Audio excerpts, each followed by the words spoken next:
What's up guys? Welcome back sa Kapitan TV. Alam mo ba na sa mundong ito ay may mga taong ginawang sining ang sarili nilang katawan?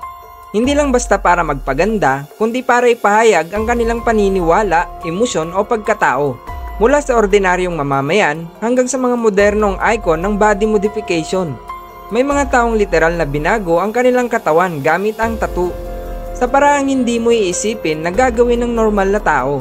Kaya sa video na ito, ipapakilala namin sa inyo ang 10 totoong tao na may pinakakakaibang tattoo sa buong mundo. At maniwala ka, sa top 1 pa lang ay mapapaisip ka na kung kakayanin mo rin ba to. Simulan natin kay Tom Leppard. Dating sundalo ng British Army, ay naging kilala bilang The Leopard Man dahil sa buong katawan niyang tinadtad ng leopard spot tattoos. Sa edad na higit 50, unti-unti niyang binago ang itsura niya hanggang sa magmukhang isang leopard. Mula ulo, muka, katawan at hanggang sa paa. Tumira siya mag-isa sa isang lumang bahay kung saan siya namuhay bilang isang hermit. Ang kanyang transformation ay hindi lamang panlabas. Ito ay representasyon ng kanyang paglayo sa modernong lipunan at pagyakap sa isang primal, isang malayang pamumuhay. Sa halagang tinatayang higit 300,000, pinuno niya ng tuldok ang kanyang katawan. Isang sining na hindi lahat kayang gawin. Para kay Tom, ang tattoo ay hindi simpleng disenyo kundi literal na balat ng kanyang bagong pagkatao.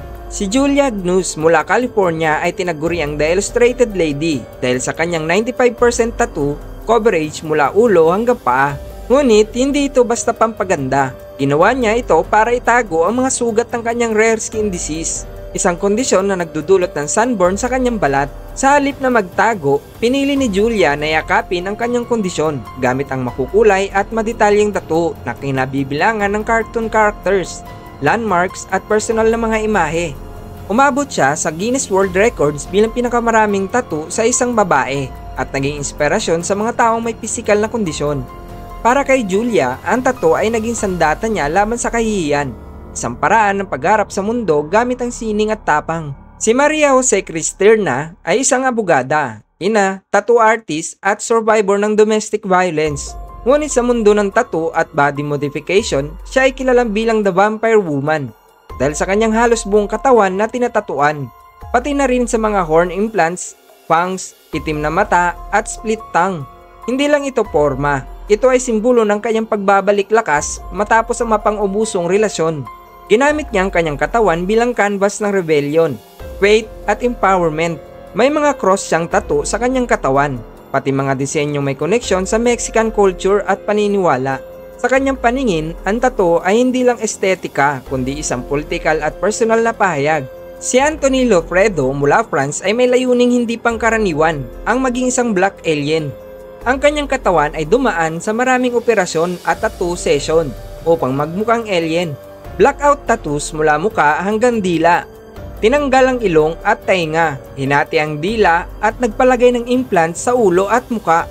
Tinatawag niyang The Black Alien Project ang kanyang transformation, isang art project na binubuo ng kanyang buong katawan. Sa kabila ng matinding kontrobersya at diskriminasyon, ipinagpatuloy ni Anthony ang kanyang misyon, ang bumuo ng bagong anyo. Para sa kanya, ang katawan ay walang hangganan at ang tattoo ay literal na hakbang palayo sa pagiging tao, patungo sa kung sino talaga siya. Si Paul Lawrence, kilala bilang The Enigma, ay isang sideshow performer sa Amerika na ginawang puzzle ang sarili niyang katawan. Buong katawan niya ay natakpan ng puzzle piece tattoos na ginawa na may higit 200 tattoo artists. Bukod dito, may mga horn implants at multiple piercings. Sa tuwing umaakit siya sa entablado, dala niya ang katawang misteryoso at palaisipan, isang buhay na sining na hindi kailanman natatapos. Para sa kanya, ang tattoo ay forma ng buhay ng performance. Sa tuwing tinitignan mo ang kanyang balat, para kang lumulubog sa isang puzzle na walang sagot. Maliban na lang kung masdan mo siya ng mas malapitan. Ang kilalang rapper na si Machine Gun Kelly. Ang publiko ay nagulat nang unti-unti niyang ipina-blackout ang kanyang dating colorful tattoo sleeves.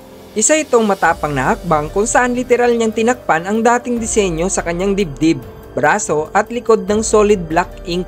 Ginawa niya ito sa panahon ng matinding emotional crisis bilang simbolo ng rebirth, isang bagong simula. Ang proseso ay sinabing ginawa habang siya ay nasa oxygen chamber at hindi gumagamit ng anesthesia. Ayon sa kanya, ang kanyang lumang tattoo ay representasyon ng isang luma na Machine Gun Kelly. At ang blackout ay reset button ng kanyang personal na identity. Sa mata ng iba, ito ay pagkawala sa kanyang sarili. Pero para sa kanya, ito ang muling pagkabuo ng bagong simula. Si Todd ay isang lalaking nawalan ng ilang daliri dahil sa aksidente, pero sa halip na prosthetics, pinili niyang ipatato ang kanyang mga nawawalang kuko gamit ang hyper-realistic fingernail design. Ginawa ito ni Farid Hadidchini, isang tattoo artist na biyasa sa illusion tattoos. Sa unang tingin, hindi mo mapapansing tattoo lang pala, dahil mukhang totoo talaga ang mga kuko niya. May shadow, gloss, at texture. Para kay Todd, ito ay hindi lang art, ito ay pagbabalik ng dignidad. Sa tuwing tinitignan niya ang kanyang kamay, hindi na niya naiisip ang sakit na aksidente kundi ang paghanga sa art na nagbalik ng normal na buhay sa kanya. Si Ellie Ink ay isang tattoo artist mula United Kingdom na literal na ginawang itim na canvas ang kanyang buong katawan. Tinatawag siyang The Human Blackout dahil 90% ng kanyang balat ay nabalutan ng solid na itim na tinta. Mula ulo, mukha, labi, dila, mata hanggang sa kanyang mga paa. Pero hindi lang tattoos ang ginawa niya. Nagpalagay rin siya ng subdermal implants sa noo at sa kanyang pisngi. Nagpabutas sa kanyang ilong at nagsuot ng mga body modification na nagpapalalim pa ng kanyang itsura. Ayon kay Ellie, ang kanyang pagbabago ay inspirasyon mula sa art. Para sa kanya, ang katawan ay pwedeng gawing sining mula sa mismong pagkakakilanlan. At habang ang iba ay tinatawag siyang extreme, para kay Ellie, siya lang ay isang tunay na artist na ginawang masterpiece ang kanyang sariling katawan. Si Rick Janis, mas kilala bilang Zombie Boy, ay isang Canadian artist, performer at fashion model na kilala sa kanyang iconic X-ray style skeleton tattoo. Buong katawan niya ay dinisenyo para magmukhang decomposing corpse, na parang hinango mula sa anatomical drawing na isang bangkay. Sa kabila ng kanyang nakakatakot na itsura, si Rick ay naging inspirasyon sa mundo ng fashion at entertainment. Lumabas siya sa music video ni Lady Gaga na Born This Way. Lumakad sa runway ng mga high-end brands at naging boses para sa acceptance at self-expression. Para kay Rick, ang kanyang tattoo ay hindi lang forma kundi replikasyon ng kanyang pagkikipaglaban sa mental health at social rejection. Sa kanyang katawan, ipininta niya ang kanyang katotohanan na kahit anong itsura mo, ay karapat-dapat ka pa ring tanggapin at pakinggan. Nakakalungkot mang pumanaw siya noong 2018. Pero nananatili siyang simbolo ng tapang at pagiging totoo sa sarili. At ang ating top 1, si Esperance Fuerzina, isang dating US Army veteran, ang tinaguriang most tattooed at most body modified woman sa mundo.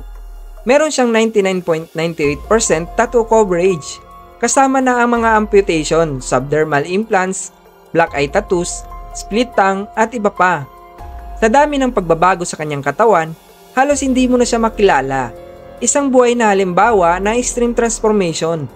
Ngunit sa likod ng mga ink at implants ay isang matibay na babaeng ginamit ang tattoo bilang anyo ng trauma recovery. Mula sa kanyang military pass hanggang sa kanyang bagong buhay bilang artist at speaker. Ginamit niya ang katawan bilang kwento ng muling pagbangon. Sa bawat sulok ng kanyang katawan, may kwento ng laban, lakas at kalayaan. At diyan nagtatapos ang ating listahan ng mga taong ginawang obra maestra ang kanilang sariling katawan. Mula sa blackout canvases hanggang skeletal tattoos. Sila ang patunay na hindi lahat ng may tattoo ay masasama. Ang tattoo ay hindi lang palamuti, kundi isang matinding pahayag ng pagkatao, trauma, paniniwala at art. Kaya ikaw, kung may pagkakataon kang gawing kwento ang balat mo, anong tattoo ang ipalalagay mo?